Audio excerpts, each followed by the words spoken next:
Okay. Data थोडासा पाठीमागचा घ्यावा लागेल. सेबीच्या नवीन रूल नुसार.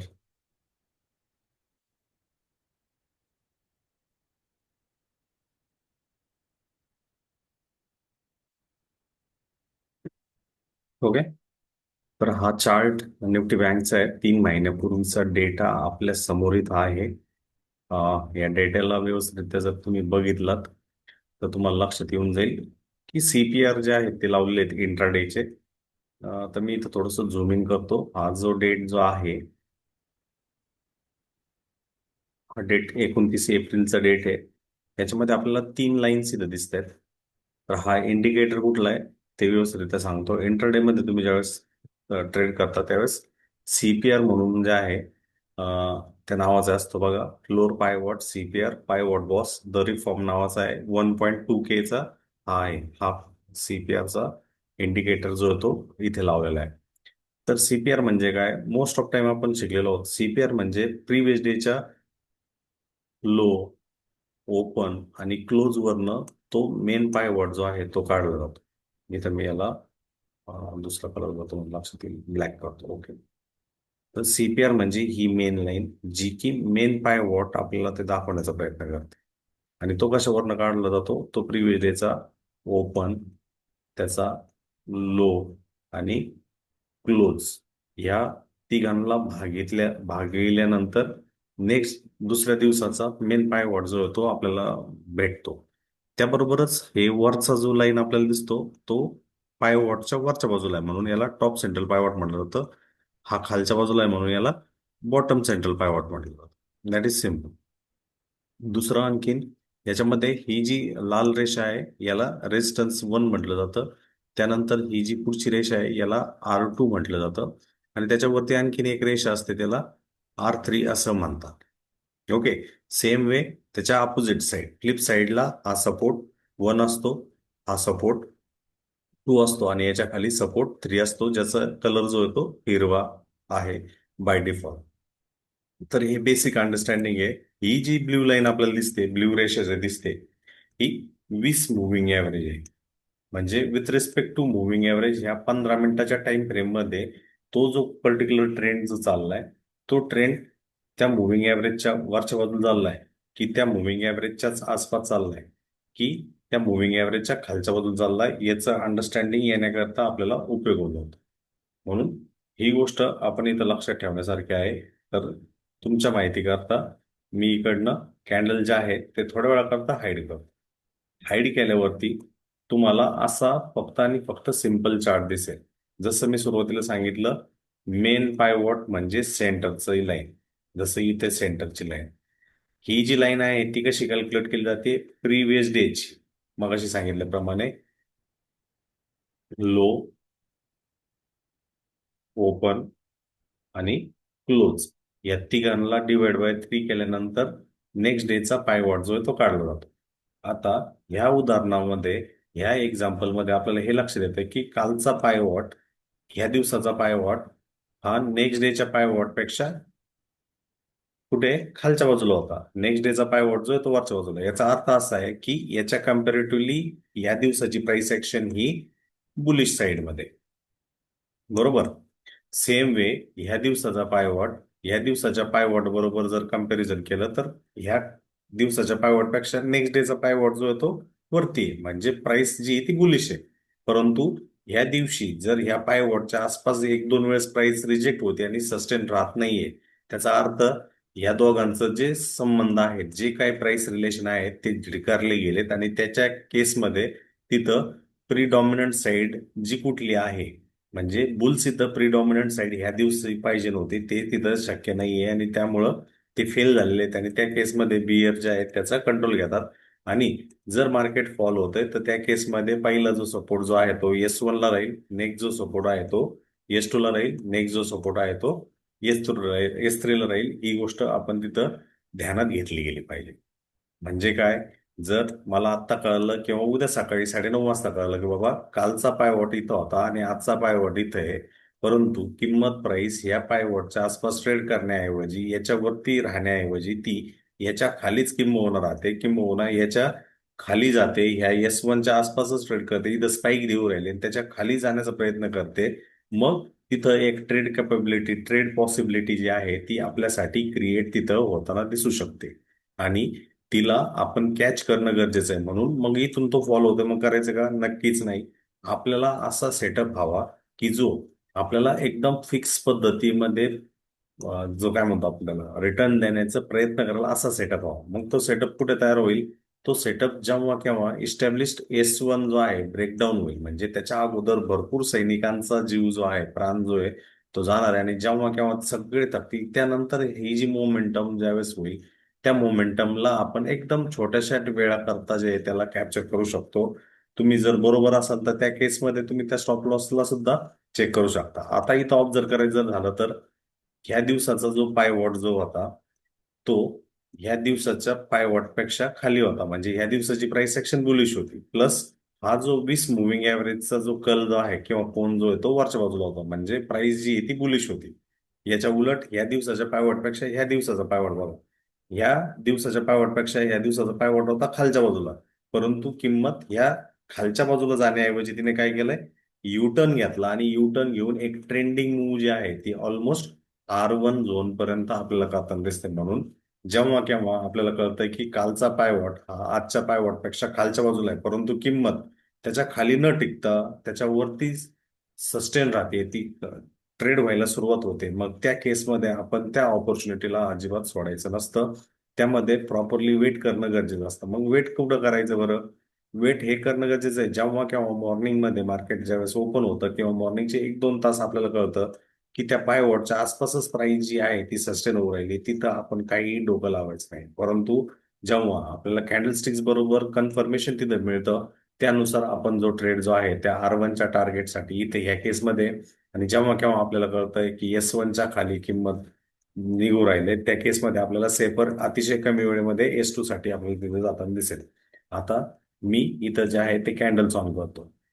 जर इथं आपण याच्यामध्ये थोडस इतिहासामध्ये गेलो तर आपल्याला कळेल की ह्या दिवसाचा पायवॉट आणि ह्या दिवसाचा पायवॉट जो आहे ह्या दोघांमध्ये रिलेशन काय होतं? खालच्या बाजूचं होतं. म्हणजे किंमतीचं रिलेशन जे आहे या पर्टिक्युलर 28 एप्रिलच्या दिवसासाठी हे खालच्या बाजूला पाहिजे होतं. परंतु इथं झालं काय? इथं झालं असं की पहिलीच कॅन्डलनी जे आहे त्या मुव्हिंग ऍव्हरेजला प्रिव्हियस डेच्या या रेजिस्टन्सला तोडून त्याच्यावरती सस्टेन राहिली आणि ऑलमोस्ट R1ला जे आहे ते हिट करताना आपल्याला सुरुवातीच्याच 1 तासामध्ये दिसली. 1 तासामध्ये टच केल्यानंतर थोडंसं रिट्रेसमेंट त्याने केलं आणि पुन्हा एक कंटिन्युएशन करत प्रिव्हियस डेचं काय जे रिजेक्शन होतं त्या दिशेमध्ये आपल्याला जाताना तिथं दिसलेली आहे. यालाच आता आणखीन आपण जर थोडंसं झूम इन केलं आणि ह्या दोन पायवॉट मधलं रिलेशन जर बघितलं तर तिथं आपल्या लक्षात येईल की हा जो पायवॉट आहे त्याच्या कम्पॅरेटिव्हली ह्या पायवॉटचं रिलेशन जे आहे ते खालच्या बाजूला आहे.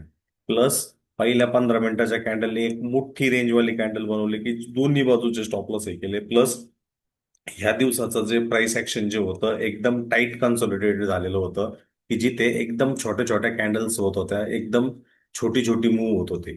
मग असा मूव्ह ज्या दिवशी होतं, जसं आजच्या दिवसभरामध्ये पण आपल्याला बघायला मिळालं, तशीच मूव्ह जर आपल्याला होताना दिसली तर दुसऱ्या दिवशी लक्ष ठेवायचं की तिथं प्राइस काय होते. प्लस इथं मुव्हिंग ऍव्हरेज सुद्धा असा आडवा पडलेला होता, म्हणजे नॉन ट्रेंडिंग होता. पण तो मुव्हिंग ऍव्हरेज जेव्हा असा नॉन ट्रेंडिंग वरनं ट्रेंडिंग वरती जातो आणि किंमत त्याच्या खाली सस्टेन राहते, तर त्यावेळेस आपण त्या साईड ऑफ द ट्रेडला व्यवस्थितरित्या फॉलो करणं गरजेचं आहे. आणि ह्या केसमध्ये जेव्हा केव्हा आपल्याला सेल साईडचा ट्रेड करायचा आहे, S1च्या खाली आपला ट्रेड जो आहे तो इनिशिएट करणं गरजेचं आहे. यामध्ये एक गोष्ट लक्षात राहून द्या, पहिल्या 15 मिनिटांमध्ये कधीही ट्रेड इनिशिएट करण्याचा प्रयत्न करायचा नाही, कारण मार्केट जेव्हा सकाळी ओपन असतं त्यावेळेस तिथं व्हॉलॅटिलिटी जी आहे ती सगळ्यात जास्त असते. त्या व्हॉलॅटिलिटीमध्ये तुमचे जे छोटे रिस्कवाले जे ट्रेड्स जे आहेत ते हिट होण्याची सगळ्यात जास्त शक्यता किंवा चान्सेस जे आहेत ते सर्वात जास्त असतात. म्हणून त्या गोष्टीला तुम्ही लक्ष ठेवणं सगळ्यात महत्वाचं आहे. या दिवशी जर तुम्ही बघितलं तर एक क्लिअर कट ट्रेंडिंग मूव जे आहे ते पुढील 2 तासामध्ये आपल्याला होताना दिसले आणि ऑलमोस्ट S3चा जो टार्गेट जो आहे तो हिट होताना दिसला. परत ह्या दिवसाचा पायवॉटचं आणि ह्या दिवसाच्या पायवॉटचं रिलेशन खालच्या बाजूला होतं, परंतु पहिल्या 15 मिनिटांमध्येच आपल्याला कळलं एक बिग बार्गेन झाली. प्लस एक महत्वाचा रेजिस्टन्स जिथून प्राइसने कॉल केला होता त्या प्राइसपासनं त्या प्राइसचा हाय सुद्धा काढला गेलाय. म्हणून आपण wrong side of the trade जे आहे ते जाण्याचे चान्सेस आपले कमी होतात. नंबर 1. नंबर 2, इथं जो मुव्हिंग ऍव्हरेजचा कल खालच्या बाजूला होती किंमत मुव्हिंग ऍव्हरेजच्या खाली होती, इथं मुव्हिंग ऍव्हरेजच्या आसपास आली होती. इथं आपल्याला कळतंय की मुव्हिंग ऍव्हरेजचा जो कल जो आहे, कोन जो आहे, तो वरच्या बाजूला शिफ्ट होत आहे, म्हणजे प्राइस ऍक्शन जो आहे तो बुलिश आहे. हा पॉईंट नंबर 2 होतो. आणि ह्या छोट्याशा गोष्टी आपल्या लक्षात आल्यात की right side of the direction म्हणजे योग्य दिशेमध्ये आपण ट्रेड करू शकू. आणि दुसरा, त्यामुळं आपल्याला जो रिवॉर्ड जो आहे ते भेटण्याचे चान्सेस जास्त राहतील. या केसमध्ये आपल्याला समजा इथं ऑपॉर्च्युनिटी भेटली नाही, इथं ऑपॉर्च्युनिटी भेटली नाही, जेव्हा केव्हा प्राइस या R1 ला क्रॉस करण्याचा प्रयत्न करेल, भलेही तो 11चा टायमिंग असेल, भलेही तो 1चा टायमिंग असेल, भलेही तो 3चा टायमिंग असेल, त्यावेळेस त्याकडे लक्ष ठेवण्याचं गरज आहे. आणि त्यामध्ये हे जे मोमेंटम येतं, त्या मोमेंटमला आपण कॅप्चर करणं गरजेचं आहे. हे सर्व गोष्टी तुम्हाला समजल्या असतील तर हो म्हणून मला चॅट बॉक्समध्ये टाईप करा. हे पाय वॉटचं रिलेशन, मुव्हिंग ॲव्हरेजचा कोन, केव्हा तो ट्रॅप होऊ शकतो, ही गोष्ट तुम्हाला लक्षात आला असेल तर मला चॅट बॉक्समध्ये येस म्हणून रिप्लाय करा प्लीज.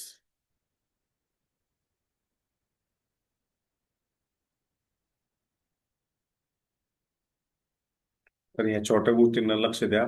दुसरा महत्वाचा मुद्दा, जेव्हा केव्हा आता तुम्ही सीपीआर जो पायवॉट जो आपण बघितला, आता ह्या दिवसाचा पायवॉट बघा, हा पायवॉट इथं होता, त्या तिन्ही पायवॉट्स मध्ये अंतर इथं भरपूर काही जास्त आपल्याला दिसतंय. परंतु ह्या दिवसाचा जर पायवॉट आपण जर बघितला, तो एकदम आपल्याला काय दिसतोय, कॉम्प्रेस मध्ये दिसतोय. म्हणजे जिथं जेवढं अंतर आहे किंबहुना इथं जेवढं अंतर आहे, ते अंतर आपल्याला ह्या दिवशी दिसत नाहीये. याचा अर्थ काय? याचा अर्थ असा आहे की जेव्हा केव्हा तुम्हाला सीपीआर इतक्या चांगल्या पद्धतीने कॉम्प्रेस असलेले दिसतात, त्यावरनं तुम्हाला ही आयडिया येते की तिथं एक चांगल्या प्रकारची जी ऍक्शन जी आहे ती होणार आहे. नंबर एक, त्यावरनं ट्रेंड किंवा दिशेमध्ये कुठल्या जाणार आहे हे तुम्हाला लक्षात येत नाही, परंतु याच्यावरनं तुम्ही अलर्टेड राहता. तुम्हाला ऑपॉर्च्युनिटीज कुठं भेटू शकते, या ऑपॉर्च्युनिटीज बद्दल तुम्ही सजग राहता, सतर्क राहता. म्हणजे सावधानी महत्वाची आहे. तर या दिवशी काय झालं, किमतीने डायरेक्टली गॅप अप ओपन जे आहे ते R1च्या आसपास केलं. R1 पासून फॉल होत होत ऑलमोस्ट त्याने सीबीआरला टच केलं. त्याच्या आसपास थोडासा बाउन्स आपल्याला येताना दिसला. आणि त्यानंतर जेव्हा प्राइस जी आहे त्या मुव्हिंग ऍव्हरेजच्या खाली क्लोज झाली, त्याने फक्त 45 मिनिटात तुमचा S1चा जो टार्गेट जो आहे तो हिट करताना आपल्याला दिसला. म्हणजेच काय, इथं जो सिस्टमॅटिक ट्रेडर आहे, जो त्याच्या संधीसाठी वाट बघतोय, जो बाकीच्या सैनिकांसारखा, म्हणजे मार्केट ओपन झाल्यापासूनच तिथं ट्रेड करण्यासाठी प्रयत्न करतोय, fear of missing out FOMO मध्ये करण्याचा प्रयत्न करतोय, त्याचे स्टॉप लॉस जे आहेत एसएल जे ते हिट होण्याचे सगळ्यात जास्त चान्सेस आहेत. परंतु जो सिस्टमॅटिक ट्रेडर आहे, जो त्याची ऑपॉर्च्युनिटी किंवा त्याला नजरेस भरलेलं सेटअप जेव्हा त्याला कुठे दिसत असतं, त्यावेळेस त्याला ती एंट्री जी आहे ती भेटते आणि घंटो का काम मिनिटो मध्ये आपल्याला तिथं होत दिसतं. म्हणून जेव्हा केव्हा प्रिव्हियस डे लोच्या प्रिव्हियस क्लोजिंगच्या खाली आपल्याला प्राइस किंवा किंमत जाताना दिसते, त्याकडे आपण लक्ष ठेवणं गरजेचं आहे. मग ट्रेड कसा इनिशिएट करायचा बरं? इथं प्रिव्हियस डेची क्लोजिंग, इथं ते हॉरिझॉन्टल लाईन तुम्ही अशी काढू शकता. ती हॉरिझॉन्टल लाईन काढल्यानंतर मी तिचं विड्थ जे आहे ते वाढवतोय. ही 3ची मी विड्थ केली आहे. मला हे माहिती आहे की ह्या पर्टिक्युलर 22 एप्रिलची जी क्लोजिंगची किंमत जी होती ती 55,557च्या आसपास होती. त्यानंतर किंमत जी आहे ती ऑलमोस्ट R1च्या वरती म्हणजे 56,110 रुपयांच्या आसपास ओपन होते.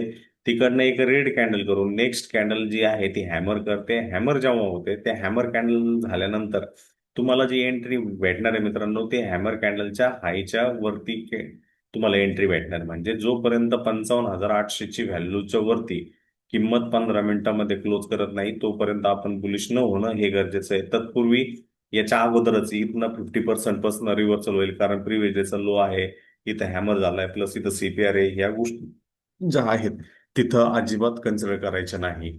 मग जेव्हा तुम्हाला कळतं की बाबा हॅमर आलाय, नेक्स्ट हॅमरच्या हायच्या वरती किंमत जी आहे ती जात नाहीये, 15 मिनिटाची क्लोजिंग जी ती खालच्या बाजूला तिथं आपल्याला होताना दिसते, मग अशा ठिकाणी जो होतो एक छोटासा चांगला ट्रेड जो आहे, छोट्याशा रिस्क वरती, मी असं म्हणत नाहीये की 100% सक्सेसफुल किंवा शुअर शॉटवाला ट्रेड तुम्हाला मिळेल, परंतु तुमची एंट्री जी आहे ते एकदम छोट्याशा पॉईंट वरती होताना दिसू शकते. एकदम छोटासा रिस्क तुम्ही तिथं घेऊन, अगदी 50-60 पॉईंटचा रिस्क घेऊन जो आहे एक चांगल्या पद्धतीचा रिवॉर्डला जे आहे तुम्ही जाऊ शकता, जो की एक सेफ टार्गेटच्या हिशोबाने, जो की येस वन असू शकतो. आणि ह्या केसमध्ये तुम्ही जर बघितलं रिस्क रिवॉर्डच्या हिशोबाने, तर ₹1 मुकाबल्यामध्ये तुम्ही जवळजवळ ₹6.14 कमवण्याचा तिथं प्रयत्न करताय.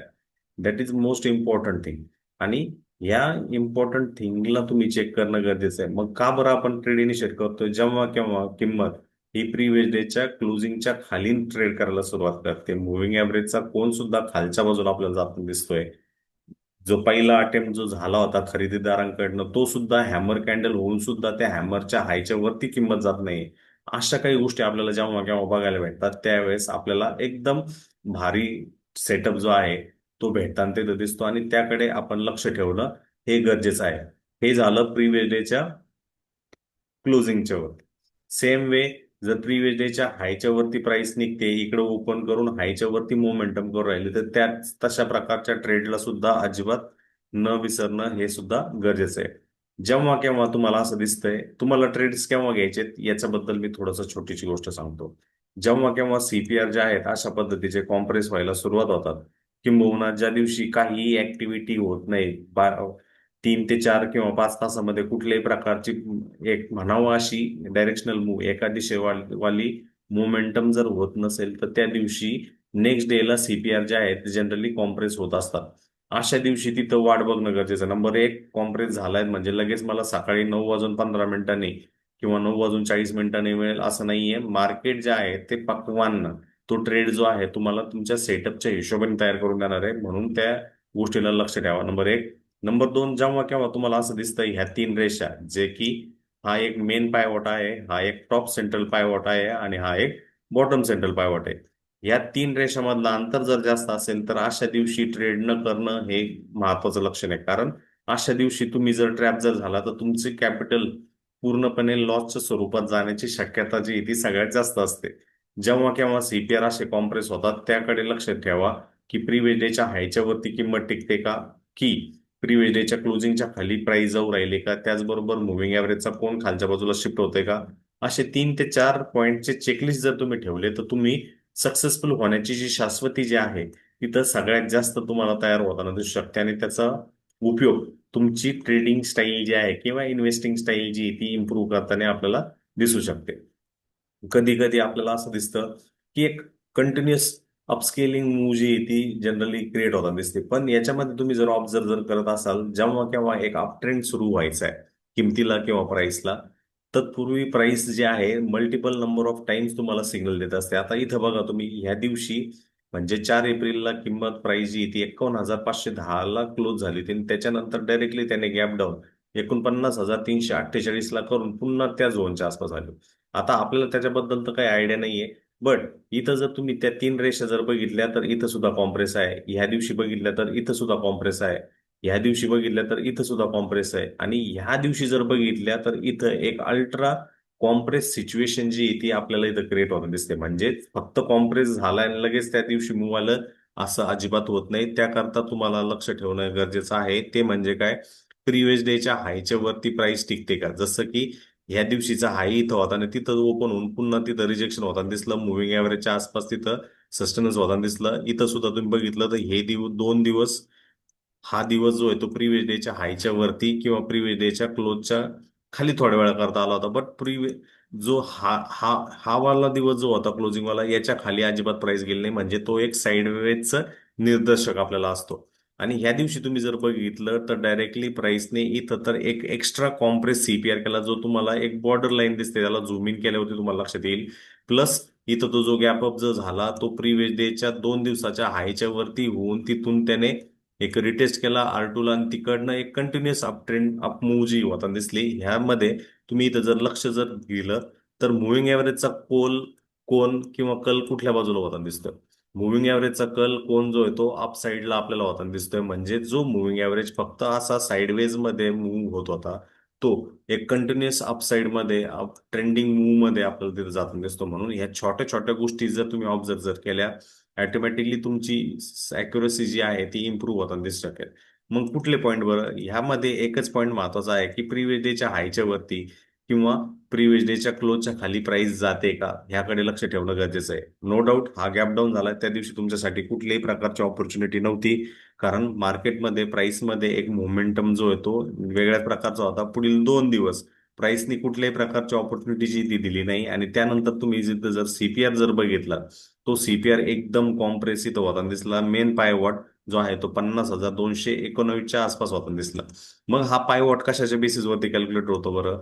तो पायवॉट ह्या दिवसाच्या प्राइस ऍक्शन वरती होतो, जो की लो, ओपन व क्लोज ह्या तीन व्हॅल्यूज घेतल्या जातात आणि त्याला डिवाइड तीनने केल्यानंतर ह्या पर्टिक्युलर दिवसाचा पायवॉट आपल्याला निघताना दिसतो. यामध्ये तुम्ही म्हणाल, या मग लाईन्स कुठल्या खालच्या आणि वरच्या, त्या सुद्धा ऍडिशनली काढल्या जातात, ज्या की R1 व S1चा उपयोग करून या टॉप सेंट्रल पायवॉट व बॉटम सेंट्रल पायवॉटच्या व्हॅल्यू ज्या आहेत तिथं काढल्या जातात आणि त्याकडे आपण लक्ष ठेवणं गरजेचं आहे. म्हणून मी एक ट्रेडर आहे, मग मला प्रत्येक दिवशी ट्रेड मिळाला पाहिजे नक्कीच नाही. तुम्हाला अशा पद्धतीचा ट्रेड तिथं खेळायचा आहे का ज्या दिवशी तुमची विनिंगचे चान्सेस, तुमचे सक्सेस होण्याचे चान्सेस जे आहेत ते सगळ्यात जास्त आहे. म्हणून तुम्ही जेव्हा केव्हा बॅक टेस्ट करणार आहात, त्या बॅक टेस्टच्या वेळेस या इंडिकेटरला नक्की नक्की बॅक टेस्ट करा. बॅक टेस्ट करताना मेजर रिव्हर्सल्स जिथं जिथं झाले त्या झोन्सला हे करा. जसं एप्रिलमध्ये 7 एप्रिल पासून 9 एप्रिलच्या दरम्यान 3 दिवस जे आहे ते एकदम नॉमिनल प्राइस ऍक्शन होत होती ह्या इंडिकेटरला जर आपण काढून टाकलं. परंतु ह्यामध्ये तुम्ही जर ऑब्झर्व जर करत असाल तर इथं जो रेशो जो होत होता, म्हणजे लो झाल्यानंतर प्राइसचा जो बिहेवियर जो होता तो हायर लोजचा आपल्याला होताना दिसत होता आणि कंटिन्युअसली हायर लोज मध्ये जात होता. म्हणजे राईट दिशेमध्ये, राईट ट्रेंडमध्ये तुम्ही जाऊ शकता आणि त्याचा विनियोग, त्याचा फायदा जो आहे तो तुमच्यासाठी ऑपॉर्च्युनिटी होताना दिसू शकतो. ह्यामुळे तुमचं काय क्लिअर होईल, जो फिअर ऑफ मिसिंग आउट होण्याची जी शक्यता तुमची जी असते, तो फोमो जो आहे तो निघून जाण्याचे सगळ्यात जास्त चान्सेस यामध्ये होते. कारण तुम्ही प्रत्येक दिवसाच्या मूवला, प्रत्येक दिवसाच्या ट्रेडला तिथं ट्रेड करण्याचा प्रयत्न करत नाही.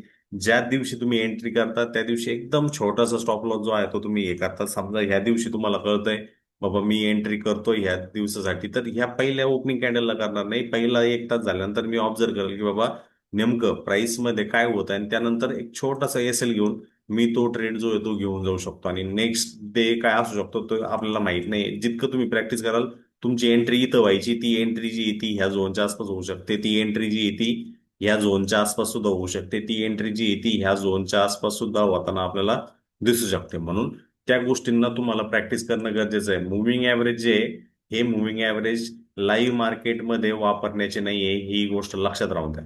किती लोकांना माहिती आहे की मुव्हिंग ॲव्हरेज जे आहेत ते लाईव्ह मार्केटमध्ये वापरायचे नाहीयेत?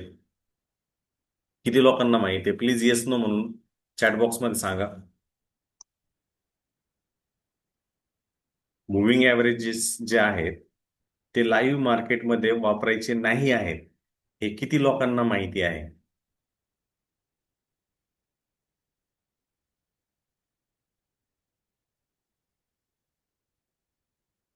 तर चुका अजिबात करू नका. फ्री डेटा, फ्री कंटेंट तुम्हाला भेटतोय, एकदम भारी व्यवस्थितरित्या सांगितलं जात आहे. त्यानुसार हे जे मुव्हिंग ॲव्हरेजेस जे आहेत हे ईओडी, एंड ऑफ द डेच्या व्हॅल्यूनुसार कॅल्क्युलेट केले जातात.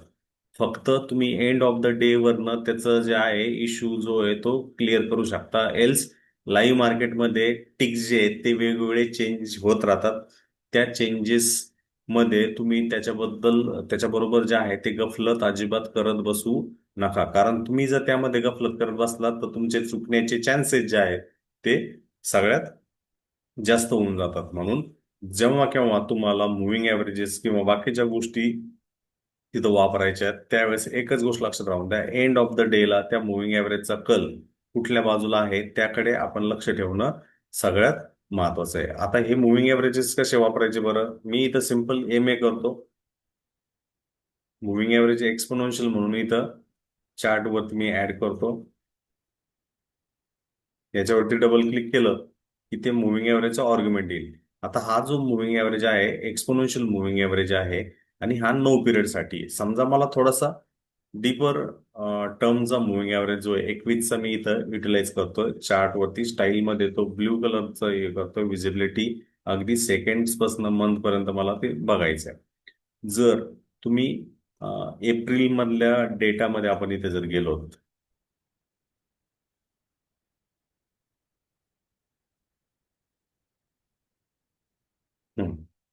एप्रिल मधल्या इथं जर डेटाला आपण इथं जर गेलो तर आपल्याला एक गोष्ट लक्षात येते की ह्या पर्टिक्युलर डे पासून प्राइसचं जे बिहेवियर जे आहे, ऍक्शन जी आहे, ती आपल्याला युटर्न इथं होताना दिसते. म्हणजे जो मुव्हिंग ॲव्हरेजच्या खाली किंबहुना प्राइस टिकत होती, त्याच्या खालोखालच चालत होती, तो मुव्हिंग ॲव्हरेज जो आहे तो सडनली असा खालच्या बाजूला जाणारा मुव्हिंग एव्हरेज जो आहे तो अप साईडला आपल्याला जाताना दिसला. प्लस इथून प्राइस जेव्हा वरती गेली तर ते नक्कीच ती हायर लो क्रिएट करण्यासाठी ती येणारच होती. इथं तुम्ही जर बघितलं तर हायर लो क्रिएट झाला, मुव्हिंग एव्हरेजचा कल किंवा कोन सुद्धा जो आहे तो चेंज होताना दिसला. या पोल आणि फ्लॅगचा ब्रेकआउट होण्याऐवजी अगोदर काय केलं, रॉंग साईडचा मूव्ह केला. म्हणजे ज्यांनी कोणी ह्या झोनच्या आसपास एंटर केला असेल त्या लोकांचे स्टॉप लॉस जे ते सिंपल पद्धतीने फिअर ऑफ, इथं जे लोक एंटर झालेत ना ते सगळे फोमो वाले, फिअर ऑफ मिसिंग वाले लोक होते. ते एंट्री इथं झाले आणि तिकडनं आपल्याला एक अपस्केल मूव्ह जी ती 49,000 पासून जवळजवळ 7 ते 8 सेशन मध्ये 55,000 पर्यंत जाताना दिसते. जेव्हा केव्हा कुठला पॅटर्न आपल्याला दिसतोय विशेषतः पोल अँड फ्लॅग आणि ते पण इंडायसेस मध्ये, तर त्याच्यामध्ये अँटिसिपेटरी मूव्ह बघू नका. त्यामध्ये ट्रॅप होणारी जर सेक्शन असेल, मूव्ह असेल, तर त्यामध्ये बसण्याचा प्रयत्न करा. तिथं तुम्हाला सगळ्यात जास्त ऑपॉर्च्युनिटी जी आहे ती क्रिएट होण्याची शक्यता असते. प्लस हे जे मुव्हिंग एव्हरेज जे असतात ते आपल्याला स्टोरी सांगत असतात की प्राइस किती स्ट्रॉंग डाऊन ट्रेंड मध्ये किंवा प्राइस किती स्ट्रॉंग अप ट्रेंड मध्ये. तर ही गोष्ट लक्षात राहून द्या. इथं बघा प्राइस वरती जाऊन सुद्धा त्याने त्याचा सपोर्ट जो आहे त्याच मुव्हिंग एव्हरेजच्या खाली किंवा जाऊन पुन्हा एक चांगल्या पद्धतीचा गॅप अप जो आहे तो क्रिएट करताना दिसला. आणि रिपिटेटिव्ह नेचर आहे बघा. ह्या वेळेस सुद्धा मुव्हिंग एव्हरेजच्या खाली प्राइस गेली होती, पुन्हा त्याने रिक्लेम जे आहे त्या मुव्हिंग एव्हरेजला गेलं. ह्यावेळेस सुद्धा तो पोल अँड फ्लॅग केल्यानंतर इथे एक डाऊन ट्रेंड लाईन केल्यानंतर इथं एक आइसलँड रिव्हर्सल वाली त्या मुव्हिंग एव्हरेजच्याच प्राइस खाली गेली आणि तिकडनं एक रिव्हर्सल जो आहे तो क्रिएट आपल्याला होताना दिसतो. म्हणून ह्या छोट्या छोट्या गोष्टी जर तुम्ही ऑब्झर्व जर केल्यात तर तुमचं मानसिकता जी आहे ती सगळ्यात जास्त क्रिएट आपल्याला होताना दिसू शकते आणि त्याचा उपयोग जो आहे तो तुम्ही वेळोवेळी चांगल्यासाठी करू शकता. हे जे इंडिकेटर मी यूज केलंय ते सीपीआर नावाचं आहे आणि जे कुणी कुठलं आहे ते पायवॉट बॉसवाला द रिफॉर्म नावाचा व्यक्ती आहे, त्याचं 1.2K आहे. याच्यावर क्लिक केलं एक इंडिकेटर तुम्ही मस्तपैकी इथे लावू शकता. फक्त डेली टाइम फ्रेम मध्ये लावला तर असा गिचमिड गिचमिड पद्धतीने जे आहे तुमच्या याच्यावरती येतील. प्लस इथे इनपुट्स मध्ये गेलात, याच्या लाईनवर क्लिक केलात तर इथं इनपुट्स मध्ये तुम्हाला स्टाईल जे आहेत भरपूर काही येतील. मी याच्यामध्ये वीकली स्केलचे WR3, WR2, WR1 पासनं अगदी डेली हाय लो क्लोजचे जे व्हॅल्यूज जे आहेत ते हे केलेले आहेत. हा मुव्हिंग एव्हरेजचा जो प्लॉट आहे तो सॉरी, हा प्लॉट सीपीआर इंट्राडेचा आहे तो केलाय. हा वीकलीचा आहे आणि हा मंथलीचा आहे. ते मला काही करायची गरज नाही, फक्त मला इंट्राडेच्या हिशोबाने करायचं ज्याच्यामध्ये मला जास्त ऑपॉर्च्युनिटी राहील.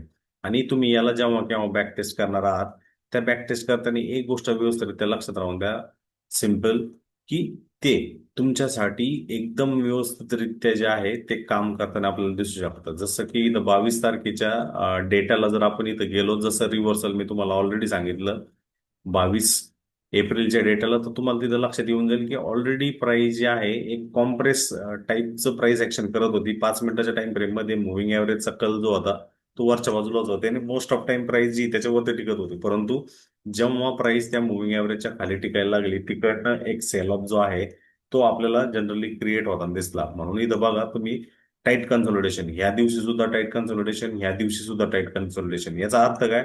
याचा अर्थ असा आहे की जेव्हा एखाद्या वेळेस ट्रेंडिंग मूव्ह होते याच्यामध्ये तुमच्याकडनं ती ट्रेंडिंग मूव्ह मिस झालेली आहे, तुम्ही त्याच्यामध्ये पार्टिसिपेट करू शकला नाही, त्यानंतर मार्केट जे आहे ते साईडवेज मध्ये जातं आणि ह्या मूव्हला बघून जे कोणी प्लेयर, जे कोणी सैनिक याच्यामध्ये खरेदी विक्रीसाठी उतरलेले आहेत त्यांचे दोन्ही बाजूंचे स्टॉप लॉस जे आहेत ते हिट होतात आणि त्यानंतर अचानक तिसऱ्या किंवा चौथ्या दिवशीपासून एक ट्रेंडिंग मूव्ह जी आहे ती आपल्याला होताना दिसते आणि आपण रिग्रेट तिथं करतो. आपण इथं फिअर ऑफ मिसिंग आउट मुळे, ह्या फोमोमुळे ह्या नॉन ट्रेडेबल झोन मध्ये ट्रेड करत बसतो. परंतु ऍक्च्युअल मूव्ह ज्यावेळेस स्टार्ट होते त्यावेळेस आपले कॅपिटल जे आहे ती पूर्णपणे संपलेली असते. प्लस आपले सिग्नल्स, आपलं पायवॉट स्ट्रॅटर्जी, पायवॉट सिस्टीम जी आहे ते सर्व काही गोष्टी व्यवस्थितरित्या सांगत असते. म्हणून स्टॉक मार्केटमध्ये तुम्हाला ह्या सर्व काही गोष्टी बघायच्या तर एक सिंपलचं उदाहरण उत्तर त्याच्यासाठी आहे. जावा, बॅक टेस्ट करा जिथनं जिथनं यू टर्न झालेले, जसं की या पर्टिक्युलर झोन पासून इथं जर आपण बघितलं हा हिस्टॉरिकल डेटा आहे.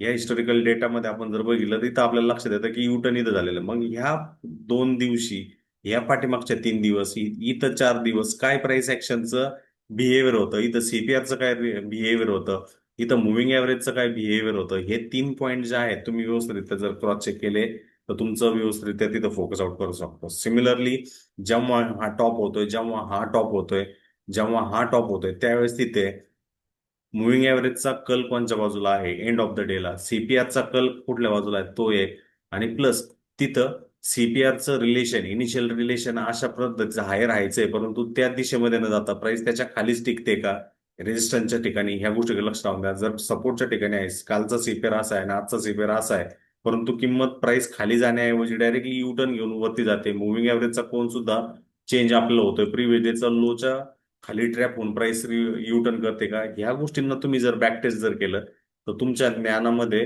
रुंदी वृद्धी जी आहे ती आपल्याला होताना दिसेल. प्लस स्ट्रक्चरमध्ये एक सिंपलची गोष्ट मी तुम्हाला आणखी ऍडिशनल सांगतो. जेव्हा किंवा स्ट्रक्चर हे करतात त्यामध्ये इथं बघा, ट्रेंड लाईन सुद्धा एक व्यवस्थितरित्या आपल्याला काम करताना दिसतात.